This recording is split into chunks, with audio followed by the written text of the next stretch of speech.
Hi friends, मैं विजय कुमार स्वागत करता हूं अपने इस प्यारे से यूट्यूब चैनल में। तो फ्रेंड्स, आज के इस लेक्चर वीडियो से हम लोग कवर करने वाले हैं अलंकार को। ठीक है, तो आप लोग वीडियो को अंत तक जरूर देखिएगा। अगर आप इस वीडियो को अंत तक देख लेते हैं तो ये प्रश्न आप लोगों के बोर्ड पेपर में लगभग 2 नंबर का जरूर पूछा जाता है। ठीक है, तो आप लोग वीडियो को अंत तक देखते रहिए। आइए हम लोग देखते हैं पहला अलंकार। देखिए, इसमें पहला अलंकार अनुप्रास अलंकार है। ठीक है, दूसरा यमक अलंकार है और तीसरा श्लेष अलंकार है और चौथा उत्प्रेक्षा अलंकार है। 2 अलंकार और भी आप लोगों को पढ़ना है तो उसको हम लोग अगले पेज पे देखेंगे। ठीक है, तो देखिए सबसे पहले अनुप्रास अलंकार। देखिए परिभाषा, जब किसी काव्य में एक ही शब्द की आवृत्ति 2 या 2 से अधिक बार हो वहाँ अनुप्रास अलंकार होता है। परिभाषा बिल्कुल ही आसान है, बस आप लोगों को थोड़ा सा दिमाग लगाने की ज़रूरत है। अगर आप थोड़ा सा दिमाग लगाएंगे तो ये परिभाषा बिल्कुल याद हो जाएगी। देखिए, परिभाषा को एक बार फिर से पढ़ते हैं। जब किसी काव्य में एक ही शब्द की आवृत्ति 2 या 2 से अधिक बार हो वहाँ अनुप्रास अलंकार होता है। ठीक है, उदाहरण देख लीजिए। चारू चंद की चंचल किरणें खेल रही जल थल में। यहाँ पर देखिए च शब्द 3 बार आया है। आप लोग उदाहरण को ध्यान से देखेंगे तो यहाँ पर एक च है और यहाँ पर एक च है और यहाँ पर एक च है। तो यहाँ पर बताया गया है कि यहाँ पर च शब्द 3 बार आया है, जो कि यहाँ पर आप लोगों ने परिभाषा में पढ़ा है। जब किसी काव्य में एक ही शब्द की आवृत्ति 2 या 2 से अधिक बार हो वहाँ पर अनुप्रास अलंकार होता है। ठीक है दोस्तों, उम्मीद करता हूँ कि पहला आप लोगों को अलंकार समझ में आ गया होगा। अब देखिए दूसरा अलंकार यमक अलंकार। परिभाषा देखिए, जब किसी काव्य में एक ही शब्द एक या एक से अधिक बार आया हो परंतु उसका अर्थ भिन्न भिन्न हो वहाँ यमक अलंकार होता है। जब किसी काव्य में एक ही शब्द आया हो परंतु उसका अर्थ भिन्न भिन्न हो वहाँ पर यमक अलंकार होता है। देखिए उदाहरण, कनक कनक ते 100 गुनी मादकता अधिकाय। उदाहरण बिल्कुल ही आसान है, एक लाइन का है, आप लोग याद कर सकते हैं। परिभाषा भी बिल्कुल आसान है, बस थोड़ा सा आप लोगों को दिमाग लगाने की जरूरत है। फिर से परिभाषा को पढ़ते हैं। जब किसी काव्य में एक ही शब्द एक या एक से अधिक बार आया हो परंतु उसका अर्थ भिन्न भिन्न हो वहाँ यमक अलंकार होता है। यहाँ पर देखिए कनक कनक ते 100 गुनी मादकता अधिकाय। यहाँ पर 2 बार कनक शब्द आया है लेकिन इन दोनों का अर्थ अलग अलग है। ठीक है दोस्तों, तो उम्मीद करता हूँ कि आप लोगों को दूसरा अलंकार भी समझ में आ गया होगा। अब देखिए तीसरा अलंकार। तीसरा अलंकार है श्लेष अलंकार। परिभाषा देखिए, जब किसी काव्य में एक शब्द केवल एक बार प्रयोग हो। इसमें देखिए जब किसी काव्य में एक शब्द केवल एक बार प्रयोग हो परंतु उसका अर्थ अलग अलग हो वहाँ श्लेष अलंकार होता है। उदाहरण देखिए, उदाहरण है पानी गए न उबरे मोती मानुष चून। पानी गए न उबरे मोती मानुष चून। इसमें आप लोग देख रहे होंगे तो एक शब्द एक बार से अधिक बार नहीं आया है। देखिए पानी गए न उबरे मोती मानुष चून, इसमें कोई भी शब्द रिपीट नहीं किया गया है।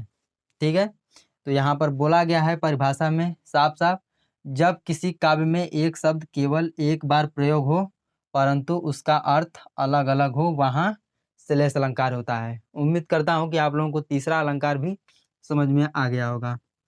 उत्प्रेक्षा अलंकार। परिभाषा देखिए, जहाँ उपमेय में उपमान की संभावना की जाती है। जहाँ उपमेय में उपमान की संभावना की जाती है वहाँ उत्प्रेक्षा अलंकार होता है। देखिए उदाहरण, उदाहरण है बहुत ही बढ़िया है।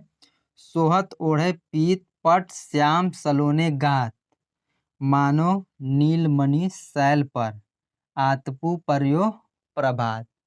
ठीक है, सोहत ओढ़े पीत पट श्याम सलोने गात।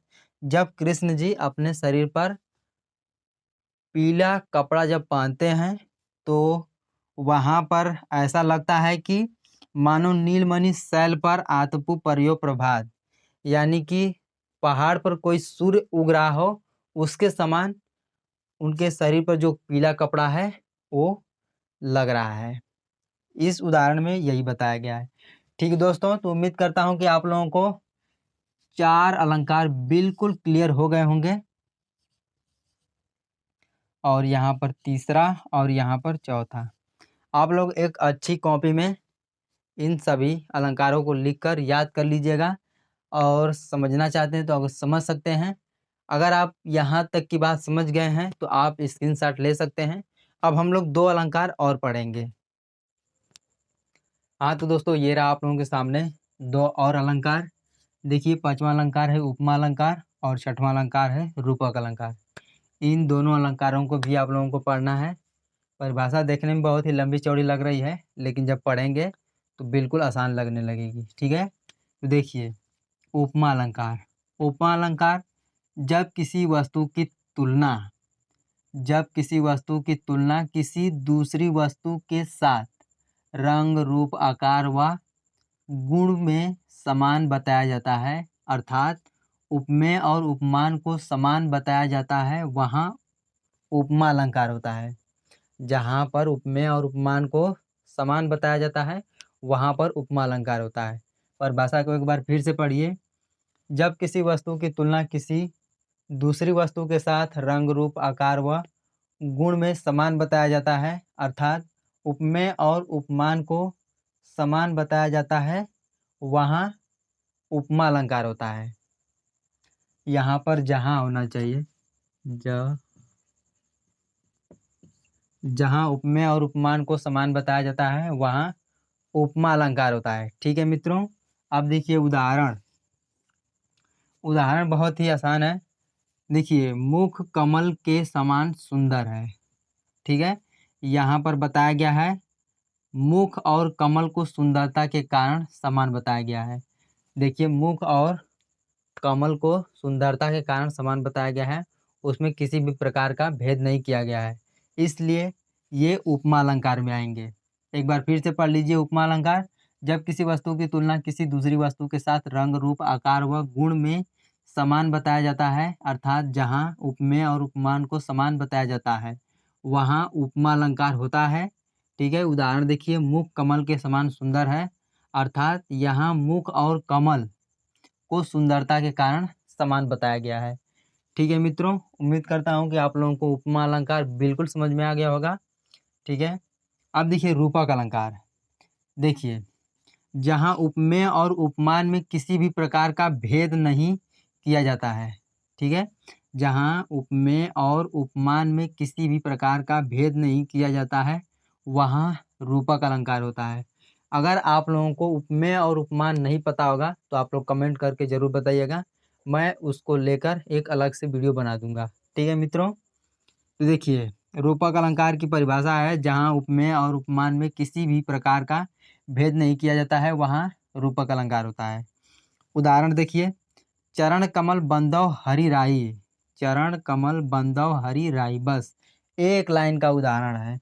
अब देखिए, यहाँ पर आप लोगों को अपने मन से लिखना है। यहाँ चरण और कमल में किसी भी प्रकार का भेद न करते हुए समान बताया गया है।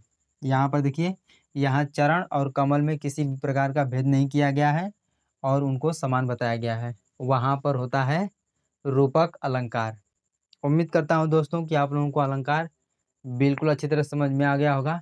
अगर आप लोगों को वीडियो अच्छी लगी हो तो वीडियो को लाइक करके, चैनल को सब्सक्राइब करके हमसे जुड़ सकते हैं और घंटी के आइकन को दबा सकते हैं, ताकि मैं जब भी नया वीडियो बनाऊं तो उसका नोटिफिकेशन सबसे पहले आप तक पहुंचता रहे और आपकी तैयारी 2024 के लिए बेस्ट से बेस्ट होती रहे।